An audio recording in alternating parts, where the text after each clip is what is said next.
Answers to ISC 2024 Board Examination Question என்ற சீரிஸின் மூன்றாவது பகுதி. செக்ஷன் பியில் ஒரு ஸ்டூடெண்ட் 2 இன்டர்னல் சாய்ஸ்களை உள்ளடக்கிய 7 வினாக்களுக்கு பதிலளிக்க வேண்டும். ஒவ்வொரு வினாவுக்கும் 4 மதிப்பெண்கள், அம்மதிப்பெண்கள் 2 சப்டிவிஷன்ஸ்களுக்கிடையே பகிர்ந்தளிக்கப்படும்.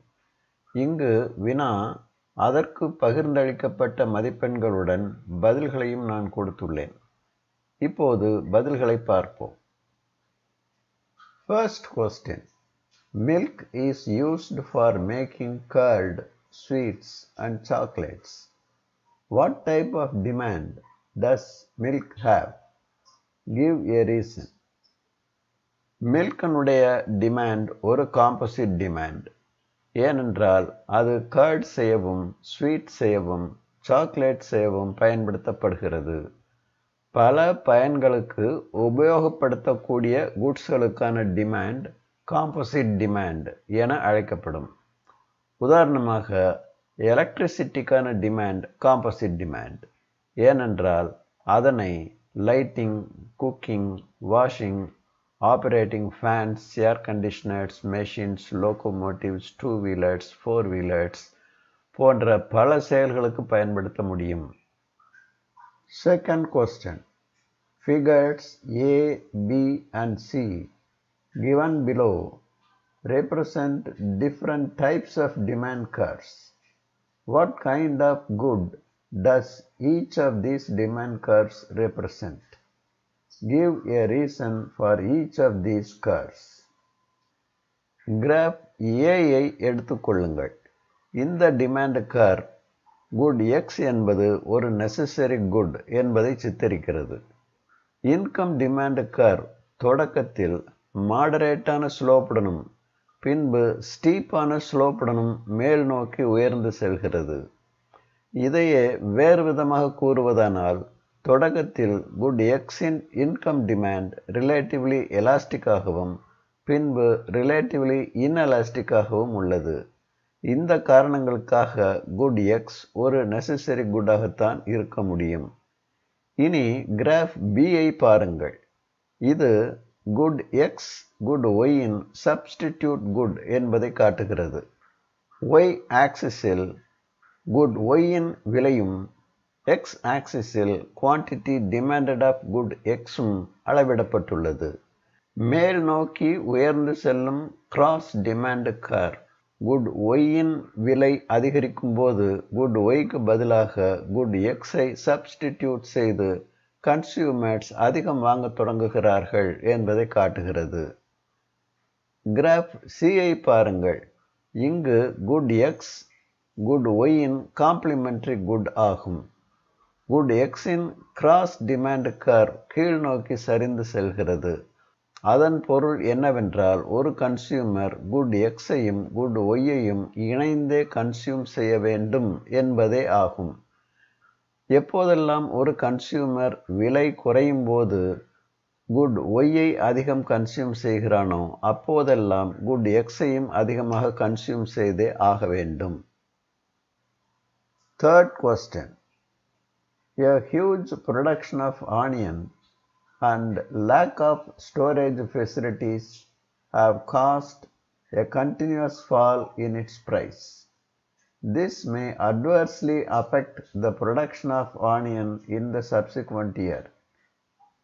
With the help of a diagram, briefly explain the measure that the government should adopt to combat this situation. இது போன்ற ஒரு நிலைமையை சீர் செய்ய அரசாங்கம் 2 விதமான நடவடிக்கைகளை மேற்கொள்ள வேண்டும்.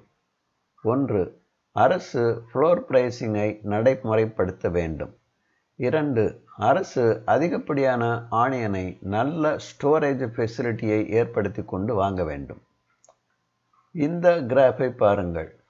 மார்க்கெட்டால் தீர்மானிக்கப்பட்ட P1 விலையில் ஃபார்மர்ஸ்களால் M2 யூனிட் ஆனியனை மட்டுமே விற்பனை செய்ய முடிகிறது. ஆனியன் ஒரு பெரிஷபிள் குட் என்பதால் விற்க இயலாத ஆனியனை ஃபார்மர்ஸ் நல்ல விலை கிடைக்கும் வரை ஸ்டோர் செய்து வைக்க முடியவில்லை. அதன் விளைவாக அடுத்து வரும் வருடங்களில் ஆணியின் உற்பத்தி குறைகிறது. இந்த நிலைமையை நீடிக்கவிட்டால் பெரும் பொருளாதார சமுதாய சிக்கல்கள் ஏற்படும். இதை தடுக்க வேண்டுமானால் கவர்மெண்ட் ஃபார்மர்ஸ்களை பாதுகாக்கும் வகையில் ஃப்ளோர் பிரைசிங் என்ற பாலிசியை மேற்கொள்ள முன்வர வேண்டும். ஃப்ளோர் பிரைசிங் என்பது ட்ரேடர்ஸ் ப்ரொடியூசர்ஸ்களிடம் பொருட்கள் வாங்குவதற்கு கொடுக்க வேண்டிய சட்டப்படி நிர்ணயம் செய்யப்பட்ட குறைந்தபட்ச விலையாகும். இது பொதுவாக மார்க்கெட்டால் தீர்மானிக்கப்பட்ட விலையை விட உயர்வாகவும் ப்ரொடியூசர்ஸ்களுக்கு ஏற்புடைய விலையாகவும் இருக்கும். ஆனியன் ட்ரேடர்ஸ் ஆனியனை அந்த விலையில் தான் ஃபார்மர்ஸ்களிடமிருந்து வாங்கிக் கொள்ள முடியும். அதன்படி கவர்மெண்ட் P2 என்ற பிரைஸை ஃபிக்ஸ் செய்கிறது. ஆனால் அந்த விலையில் ஃபார்மர்ஸ் M3 யூனிட்ஸ் உற்பத்தி செய்கிறார்கள். ஆனால் ட்ரேடர்ஸ் M1 யூனிட்ஸ்கள் தான் வாங்க முன் வருகிறார்கள். AB அளவு எக்ஸஸ் டிமாண்ட் கண்டிஷன் தோன்றுகிறது. கவர்மெண்ட் அந்த சர்ப்ளஸை வாங்கி ஃபார்மர்ஸ்களை பாதுகாக்க முன் வர வேண்டும். Fourth question. Draw and explain the average fixed cost curve. Average fixed cost curve ஒரு ரெக்டாங்குலர் ஹைப்பர்போலா வடிவில் இருக்கும். இந்த கர்வுக்கு கீழே உள்ள பகுதி டோட்டல் காஸ்டை குறிப்பிடுகிறது.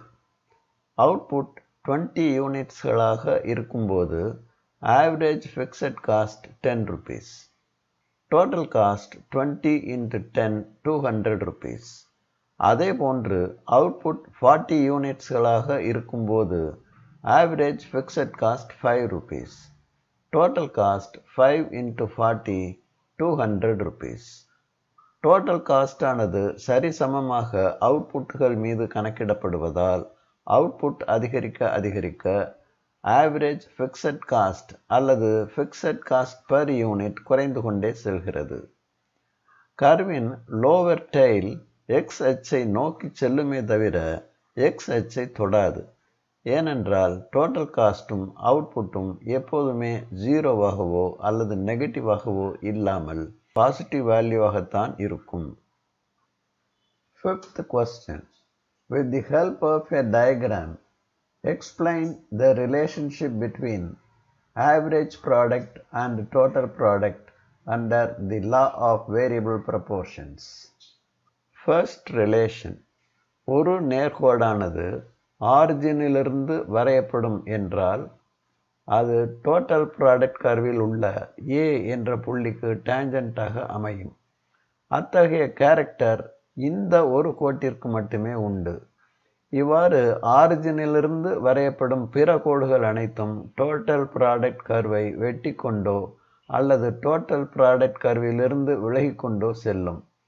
இந்த டேஞ்சண்டான A என்ற புள்ளிக்கு சரியாக நேர் கீழாக ஆவரேஜ் ப்ராடக்ட் கர்வ் மேக்சிமம் ஆகிறது. அது B என்ற புள்ளியாக குறிக்கப்பட்டுள்ளது. டோட்டல் ப்ராடக்ட் மற்றும் ஆவரேஜ் ப்ராடக்ட் ஆகிய கர்வ்களின் இப்பகுதியில் லா ஆஃப் இன்க்ரீசிங் ரிட்டர்ன்ஸ் செயல்படுகிறது. Second relation. இந்த A என்ற புள்ளிக்கு வலதுபுறமாக டோட்டல் ப்ராடக்ட் கர்வின் மேக்சிமம் பாயிண்ட் வரை லா ஆஃப் டிமினிஷிங் ரிட்டர்ன்ஸ் செயல்படுகிறது. தேர்ட் ரிலேஷன் மிகச்சரியாக ஆவரேஜ் ப்ராடக்ட் கர்வின் A என்ற புள்ளிக்கு நேர் மேலாக டோட்டல் ப்ராடக்ட் கர்வின் B என்ற புள்ளியில் லா ஆஃப் கான்ஸ்டன்ட் ரிட்டர்ன் செயல்படுகிறது. ஃபோர்த் ரிலேஷன் டோட்டல் ப்ராடக்ட் கர்வின் மேக்சிமம் பாயிண்ட் அதாவது பாயிண்ட் C என்ற புள்ளிக்கு வலதுபுறம் லா ஆஃப் நெகட்டிவ் ரிட்டர்ன் செயல்படுகிறது. ஆனால் டோட்டல் ப்ராடக்டும் ஆவரேஜ் ப்ராடக்டும் குறைந்து கொண்டே சென்றாலும் பாசிட்டிவாகவே உள்ளன. ஃபிஃப்த் ரிலேஷன் டோட்டல் ப்ராடக்டும் ஆவரேஜ் ப்ராடக்டும் பாசிட்டிவாகவே எப்போதும் இருப்பதால் அந்த இரண்டு வளைகோடுகளும் எக்ஸ் அச்சை நோக்கி செல்லுமே தவிர எக்ஸ் அச்சை தொடாது. நம்முடைய டிஸ்கஷன் இத்துடன் முடிவடைகிறது. மீண்டும் அடுத்த செஷனில் சந்திப்போம்.